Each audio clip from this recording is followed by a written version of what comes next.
Let me tell you, you actually don't need millions to start in real estate investing here in the Philippines. Pag-usapan natin yan. Let's go. Well, siguro pag-usapan na muna natin, why should we invest in real estate? What are the things that are good about investing in real estate?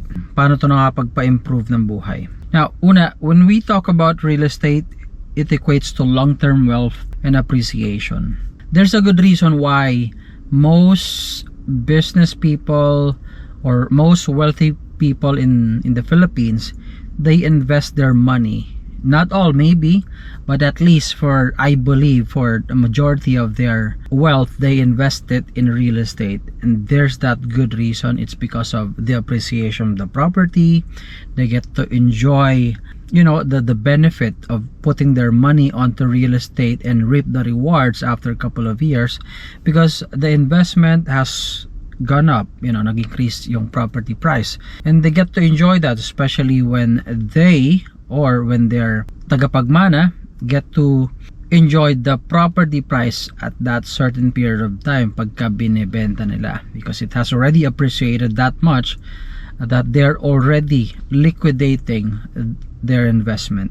Pangalawa, it's a hedge against inflation. So as we know, every year ang inflation nangyayari, the amount or the value of our peso, of our money here in the Philippines, bumababa ng bumababa. And what happens is, if you're investing in real estate, you get to lock in the certain price of the property right at that moment that you reserve the unit. Pangatlo, it generates passive income. This is applicable especially doon sa mga nag-invest na na pinaparentahan ng mga unit nila, and therefore they get passive income, okay, in a way, every month because of their rental investment or the rental income that they get from the property na pinaparentahan nila. Let's also talk about the 3 common myths that stop people from investing in real estate. Una, kailangan million agad.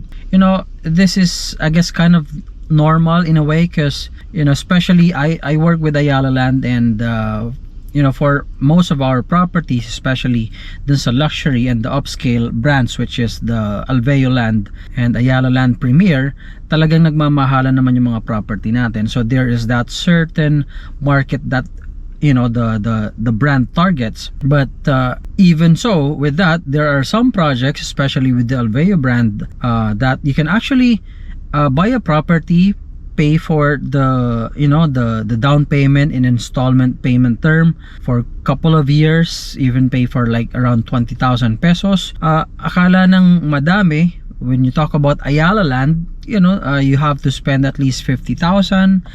There's that impression na pagka Ayala Land, ang mahal-mahal ng property, and you cannot afford that. It is not true. It's definitely a myth. You can definitely find out if that is true by contacting a person like myself. Inquire about the property na hinahanap ninyo, and we can talk about the payment term that is available, whichever location or project that you are interested in. Pangalawa, only for business owners and rich people. Well, actually, I kinda connected this also. That's because, syempre nga, mahal. But if you'll think about it, even people that are not in business or are not rich should plan on investing in a property to build wealth, to have that investment that will grow, that will appreciate in value, that could potentially have rental investment or rental income from, diba?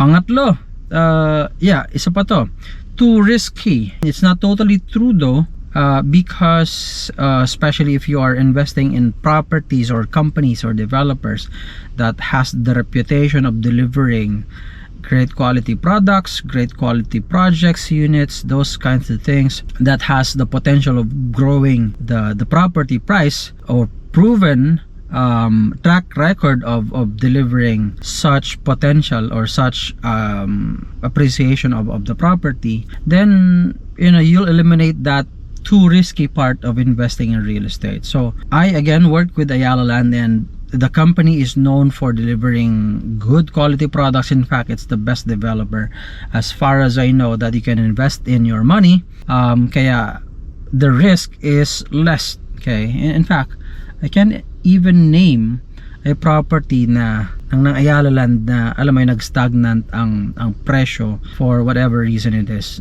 No. Okay, so those are the myths, pero this is the truth.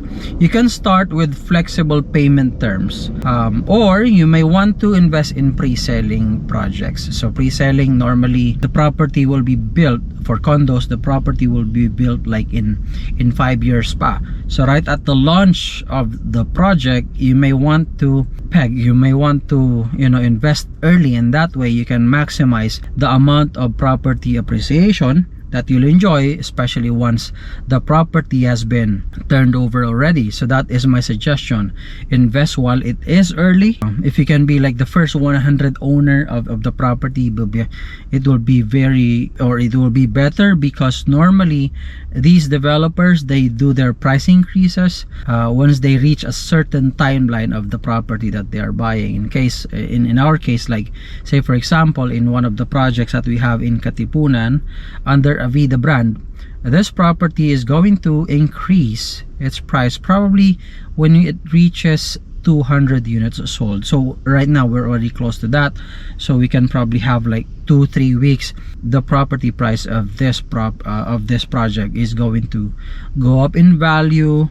Payment term might be changed as well, so will always be that payment term that you can sign up for if you like. Those are the options. So I'm gonna give you step by step on how to start real estate investing here in the Philippines. Step 1, define your goal. Okay, ito ba investment natin, or ito ba in end use natin? Investment, it could be on the property appreciation part, or rental. Yeah, so if it's a rental income, then you'll be considering a lot of things like who's gonna take care of it, or how long will the property be rented out, yung mga ganon, versus if it's going to be, or you're hoping for capital appreciation, or you're hoping to maximize the capital appreciation, and therefore you might want to look at it as a long-term investment. Ito yung mga talagang patatagalin mo yung property under your name, and that way you get to maximize the amount of property appreciation that you can get. You earn more money by doing that. So think of long-term, or if it is short-term. Pangalawang dapat gawin natin, know your budget. Okay, so again, first is defining your goal. Second, you gotta know your budget. So you have to check your monthly affordability or monthly budget. Ano yung kaya mong i-shell out and itabi para maging a down payment mo, like what is it going to be for the first year, second year, yung mga ganun. That's why you have to talk to your agent and find out ano yung mga payment terms that are available. And one rule is that it should not exceed 30 to 40% of your income.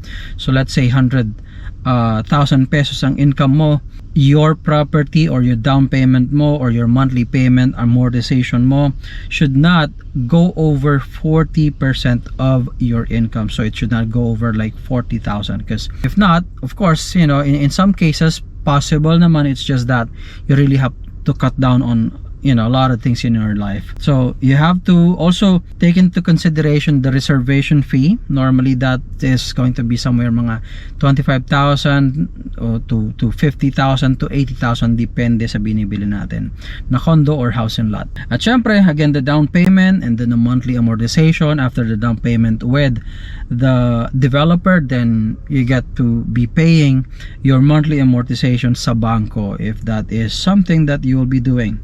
Okay, so pangatlo naman, choose the right location. Okay, right location, think about business districts. Gusto mo ba dun ka sa business district? Have in mind, when you are in the business districts like BGC, Makati, Quezon City, of course the property appreciation is gonna be there. That is where you can actually maximize the property price, because you are in a high demand location. Okay, you also have to take a look at schools. Are they in area kung saan may mga educational institutions? When there's those facilities or those infrastructures, educational institutions, then definitely the property appreciation mataas din. And syempre the transport services like MRT, LRT, skyways. So as they say, in investing in real estate, you gotta look at or take into consideration the location. It's the biggest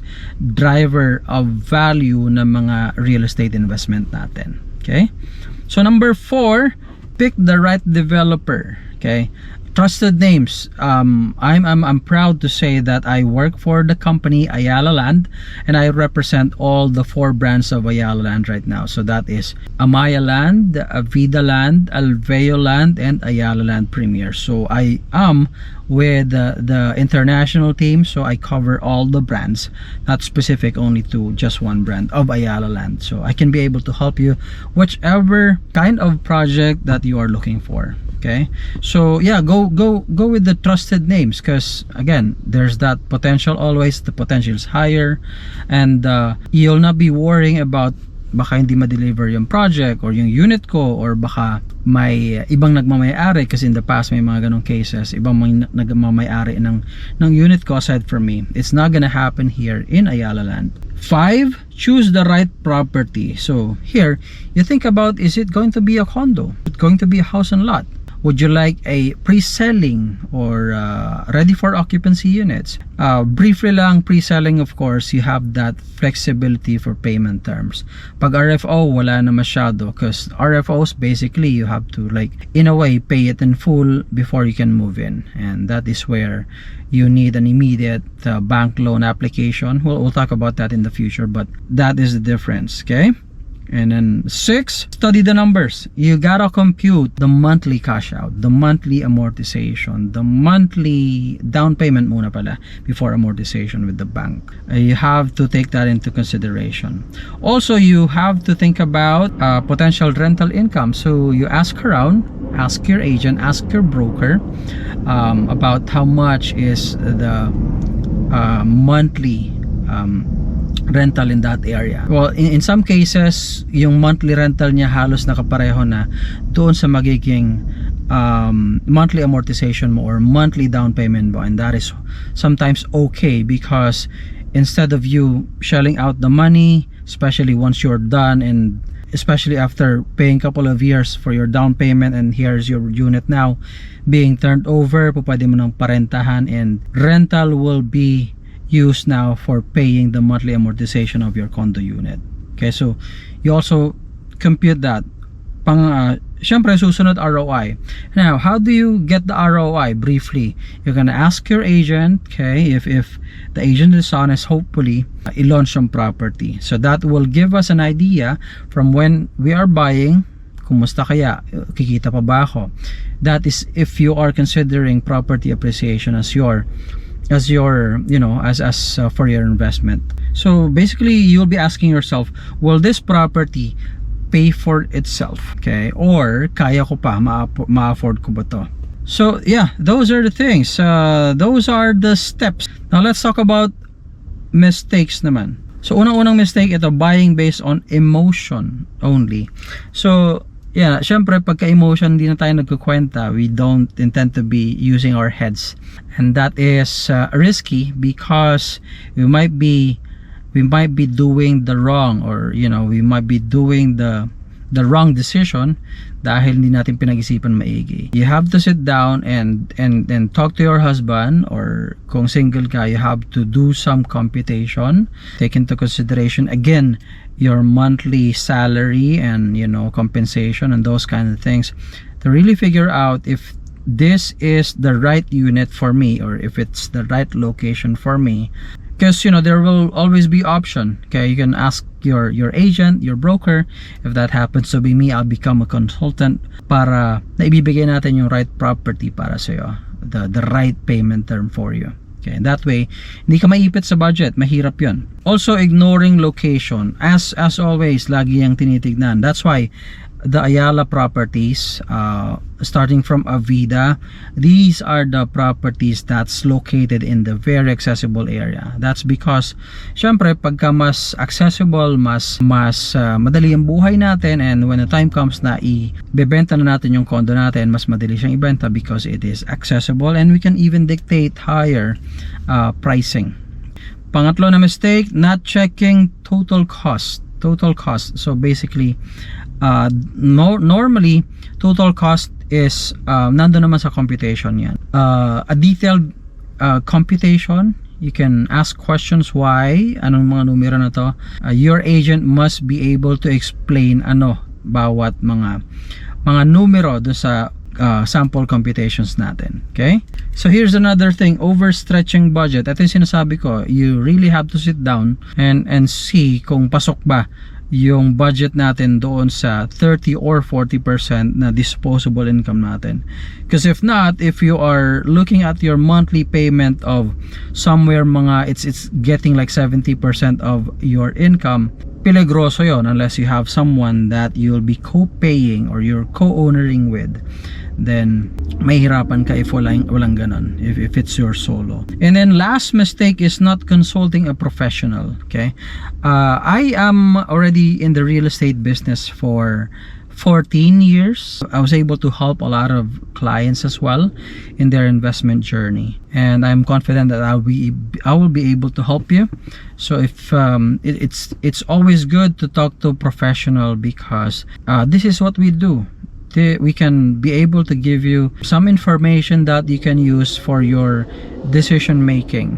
Some agents, you just have to be careful though, because some agents, they tend to like really push you on buying, but not really understanding your current situation, or maybe your future your future or situation in the future, or maybe really not understanding your goals are. So you really have to talk to professionals and professionals with how they conduct their job. Anyway, those are the tips that I can give you. If you have any question or clarification, feel free put them in the comment section below. And if you are not subscribed yet, feel free to subscribe to this channel. Thank you so much for watching, and until next time.